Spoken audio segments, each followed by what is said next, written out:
Happy Saturday, friends. This morning we have a lot to do on the farm. First thing being harvesting our potatoes. So it is due to rain later today, and which is exciting for us because we have not had rain in probably a good 3 or 4 weeks. So we are in what would be considered a drought here in Ohio. So it's actually the perfect time to dig potatoes because they will be dry, which means they will be nice and clean. Harvesting potatoes when they're covered in mud is a little bit challenging because you have to let them cure. And once they cure, you got to get all that mud knocked off of them. But you cannot wash them. You don't want to wash your potatoes because they will just spoil and go bad a lot faster. So the first thing we're going to do today is harvest our potatoes and then water the garden. Hopefully before a rainstorm comes. Yeah, let's get to it. My gosh. All right, so we're digging up our potatoes. We got them in a little late this year. It was like May, I think, sometime. But we went ahead and put them in the ground anyway. We put them in the dirt, and then we have all this leaf mulch, and we put on top of it. And then I covered them again when they started growing with dirt on top of the leaf mulch. So you kind of had dirt, leaf mulch, dirt. And we kept it pretty well watered. And then the last few weeks have been really, really dry. So it's actually digging up really nicely, especially because I think the leaf mulch helps a lot, keeps the soil loose, and it doesn't get compacted as much. And then because it's dry, the potatoes are pretty clean, so we don't want to wash them anyway, but we won't have to really clean them. So we'll just dig them out of the ground, and it's not a big muddy mess. So if you're digging potatoes, you definitely want to try and dig them when your soil's a little drier. And if you have good mulch, it'll be loose. If not, you can use like a digging fork and pop the soil loose if the soil's compacted. But definitely digging the potatoes in a dry time is better, just for the clean aspect of it. It's not as messy of a job. So many years ago, we used to do a CSA program, which was more high production vegetable growing. And you can see in one of our previous videos, we explained why we gave that up. But one of the biggest reasons was just burnout. We were producing vegetables for 60 families, and it was just a lot. We had 100 feet or more of every single crop that we grew. And it was a lot to maintain, to weed, to harvest, to hope that the weather would be just right for production and harvest. So we gave that up a few years ago. And ever since then, we have been slowly getting back to figuring out how to just do a basic family garden, which you would think would be easy since we were doing it in production, but it's actually honestly quite different. Like I said, we did 100 feet of every crop. So our garden just looked like rows and rows of straight lines of garden crops and vegetables. And now that we are back to doing just a family garden, I would say a family garden is more mixed up, I guess, in a sense. You can plant things in small groupings, small clusters. You can plant things on trellises. So it's just all around different. So we're trying to get our feel back for a family garden and how we want to design our garden. So this year we only got 2 rows of potatoes put in before we actually had our 5th baby in May. So while it's not exactly as much as I was hoping to have, I am so thankful for what we did get to harvest. We have quite a bit of potatoes, and it will last us a good while into the winter. So I really can't complain. Every year it gets better, the soil gets better, we figure out what works and what doesn't work, just basic garden. Who wants to guess how many pounds we're gonna get? I guess 50 million. I guess 100. So we just plant these potatoes right on the ground, dig a little trench, and then I'll hill it up. And as they grow, I usually only hill it one time. I'll let them get up about a foot tall, a little taller, and then I'll come with my tiller and I'll run down the side, and then I have like a little plow piece that goes on the back of my tiller, and I'll push it up on there. Or you can just till it and then go with a shovel and shovel it back on top.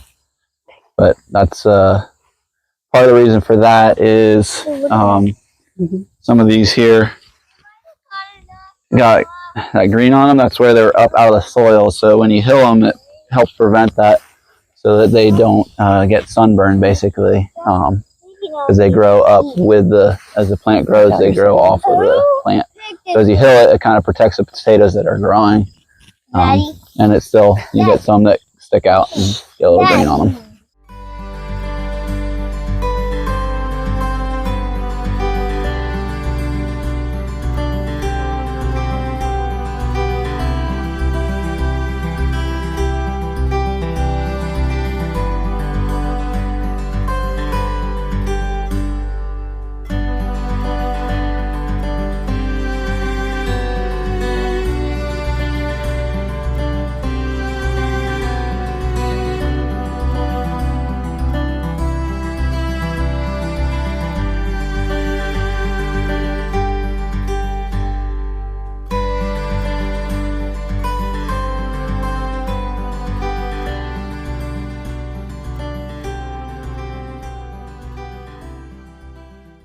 So after we finish digging all these potatoes, we're going to put them in our garage on, either leave them in the wagon or put them on some shelves so that they have good airflow, and you want to cure them for about a week or two.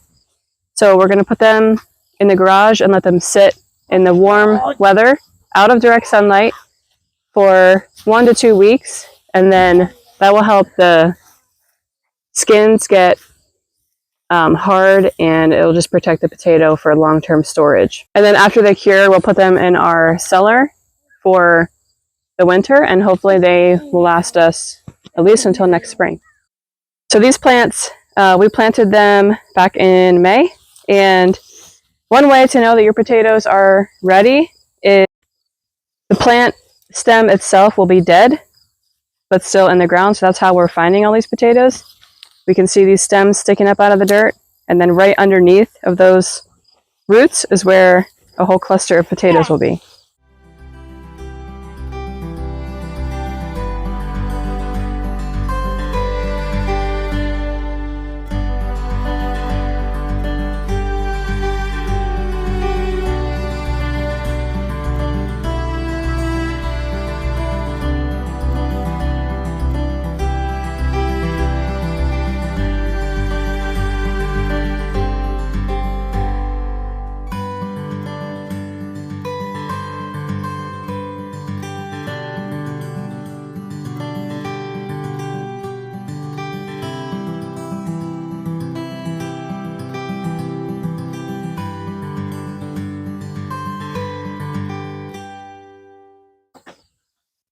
I'm going to drag this wagon up to the barn and find a spot we can park it for a couple weeks so it's out of the way, and let them cure.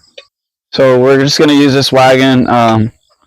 Nothing special. It's just like a utility wagon that we picked up at a yard sale, actually, but it's nice because it's just expanded steel, so it gets airflow all the way around it, so they can get dry from all directions. Just better airflow. So we're just going to leave them right on this wagon, because we don't really need it for anything else, and let them dry on here. So now that we have all of our potatoes here in the wagon, ready to go in the barn, I'm going to go through and pick out any of the ones that are too small, like these. These are just a little too small to keep for long-term storage. These are going to be good ones for us to use right away and to just throw into things like pot roast and soups. And I'm going to go through and pick out any of the ones that have just like spots like this that are kind of bruised, or that have holes in them, or they might have little nicks in them from when we were harvesting. See, this one's got a hole, probably from some kind of bug. I'm going to pick those out, and we will just use those ones first. See, this one had something cut it, but you can see that the skin actually healed over. And that is also one of the main reasons that you want to cure your potatoes, because you can actually heal spots like that, and then they will continue to last in storage. And this right here, you can see has some green spots on it, and that is just where at some point in time it got exposed to the sunlight, and when a potato gets exposed to the sunlight, it turns green, and you don't want that. And the reason is this can actually be kind of toxic to humans. So I probably will just peel and cut those little spots off, and we'll just use this one right away. So it's officially been about 3 weeks now since we dug up our potatoes. And so now I'm going to put them in crates. And I have a couple crates right here behind me that have a bunch of holes in them. That's great because you want to have a good amount of airflow And then once we get them packaged up in these crates, we're going to put them in our cellar, which is where we will keep them long term. I'm actually going to go ahead and weigh the potatoes. So I'm going to put this crate up here and tear the scale so I can see how many pounds of potatoes we got. So another reason you really want to make sure you cure your potatoes is to make sure you don't put them away for storage with one that might be rotting. So this one right here has started to rot. It's got fruit flies all over it. It's kind of nasty. In fact, I'm seeing a couple of them, like one right here with a spot on it. And you do not want to put those in storage. So it is a good thing that we cured them for a few weeks to see which ones just aren't going to make it in storage.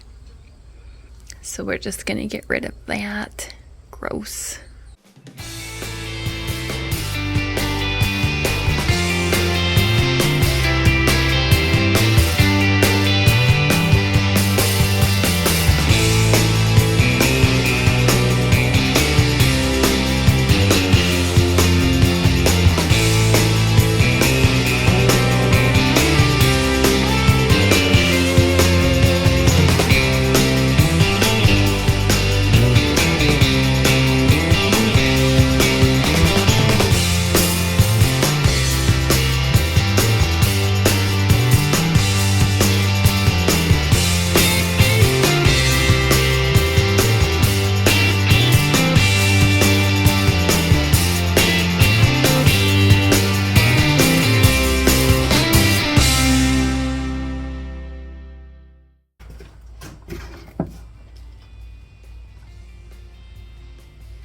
£26.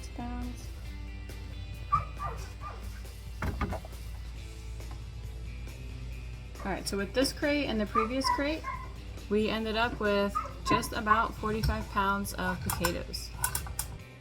All in all, we are pretty happy with our potato harvest this year. Oh, that one's huge. Holy cow, Nice. that's big. I think I got the biggest one. Wow. I'm gonna steal that one.